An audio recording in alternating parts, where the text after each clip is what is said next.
Bonjour tout le monde, dans cette vidéo je vous présente le jeu Bull Trigger que j'avais inventé entre 1991 et 1992. C'est un jeu pour 2 joueurs et le but du jeu vise à enfermer le roi du joueur adverse entre 4 pièces rectangulaires dont au moins une des vôtres.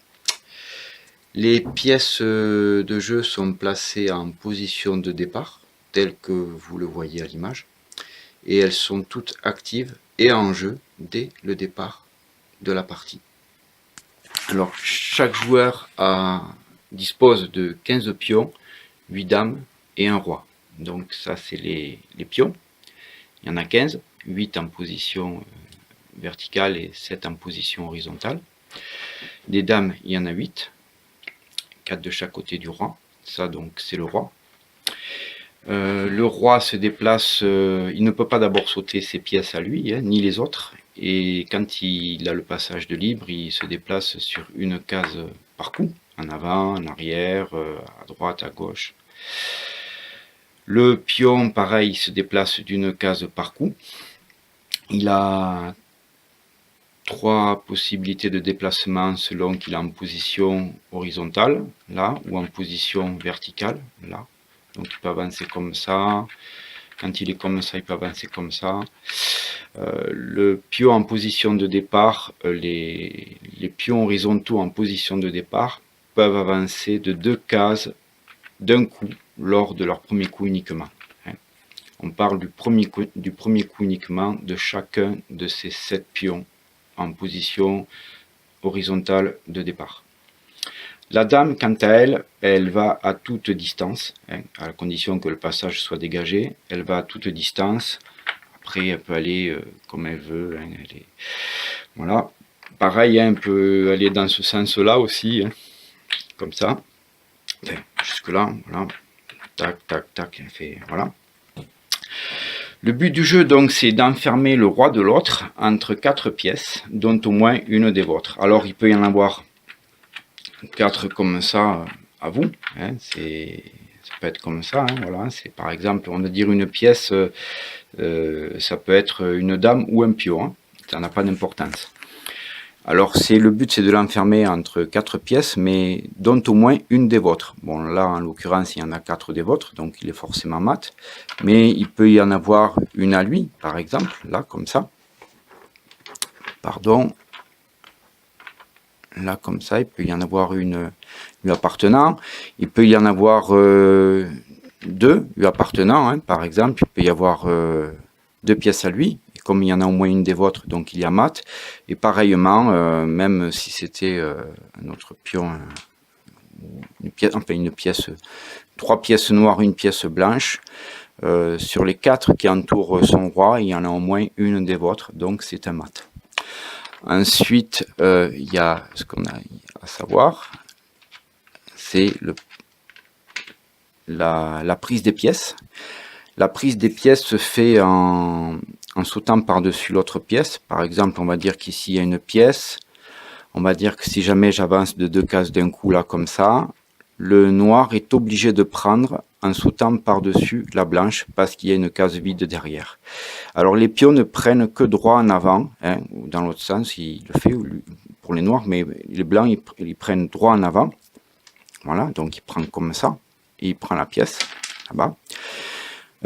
Si jamais il y avait par exemple si j'avais un pion comme ça, et si jamais j'avançais le pion comme ceci, le noir serait obligé de prendre les 2 pièces parce qu'il y a une case de libre entre les deux, et derrière la dernière pièce il y a aussi une case de libre.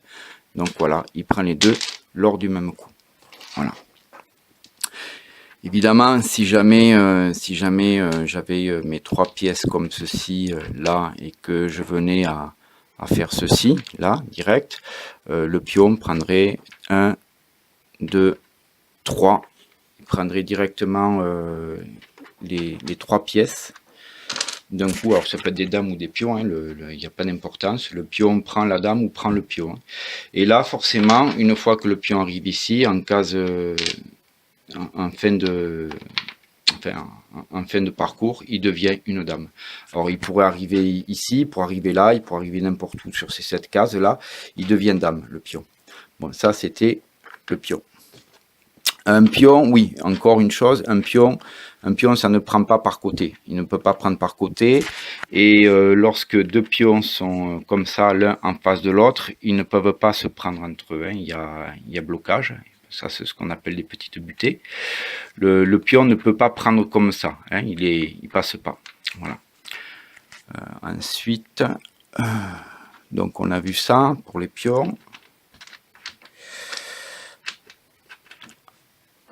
Ensuite, il y a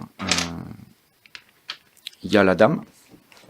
Alors la dame, quant à elle, par contre, elle prend, pardon pour le bruit, la dame, quant à elle, prend à toute distance. On va dire que je mets une dame là. On va dire que... Bon, il faut savoir s'il y a deux pièces qui sont positionnées en suivant sur une même rangée, il ne peut pas y avoir de prise, parce qu'il faut qu'il y ait absolument une pièce de libre derrière cette pièce pour qu'il y ait la prise obligatoire. Hein. Alors la prise est obligatoire, il faut le savoir. Donc là ici, les deux pièces forment une contre-prise, donc la dame ne peut pas prendre. Mais si jamais le pion noir venait à se déplacer comme ceci, la dame se trouverait automatiquement en situation d'obligation de prendre ce pion. Et donc là, elle prend toute distance et elle s'arrête sur la case au choix qu'elle veut après ce pion. Voilà. Donc ce pion ou cette dame, hein, c'est peu importe. Hein. Il pourrait y avoir par exemple aussi ceci, comme ça, hein, je sais pas, hein, on va dire qu'il y aurait... il pourrait y avoir ceci, là, voilà, par exemple, vous voyez. Et j'ai un pion là, et je sais pas, bon, je sais pas trop si c'est bon comme exemple. Bon, on va dire qu'il y aurait, par nécessité l'obligation que je déplace ce pion, hein, je sais pas pourquoi, peut-être pour me dégager un passage là, vous voyez. Si jamais je devais envoyer une dame pour enfermer son roi, j'aurais besoin de faire dégager cette pièce-là. Bon. On va dire qu'il y a... Donc la dame va être obligée de prendre là, elle peut s'arrêter là. Hein, elle peut s'arrêter là, évidemment, parce que moi, après, ma dame va être ici, je vais être obligé de prendre, mais comme j'ai envie de dégager ce passage, là, ici, le passage de cette dame, donc là, je vais prendre là, ici, et la dame, ici, elle va être obligée de me prendre. Après, elle peut s'arrêter où elle veut, hein, mais bon, en fonction du jeu, souvent, on essaie de les arrêter assez loin, les dames, pour éviter qu'elles se fassent piéger. Là, madame est prise, et là, par exemple, madame pourrait aller naviguer jusqu'au bout, si jamais il y avait nécessité de le faire. Bon. Ça, ce sont des techniques. Voilà. Bon, ça, c'était la présentation du jeu Bull Trigger dans son ensemble. Hein. J'espère que ça peut vous intéresser. Et je vais continuer à faire des vidéos, présenter les règles du jeu en vidéo de façon beaucoup plus complète. Et puis même mettre en vidéo une partie ou plusieurs parties, enfin, des niveaux débutants et un peu plus chevronnés par la suite. Voilà. Sur ce, je vous remercie de m'avoir suivi et je vous dis à très bientôt. Au revoir.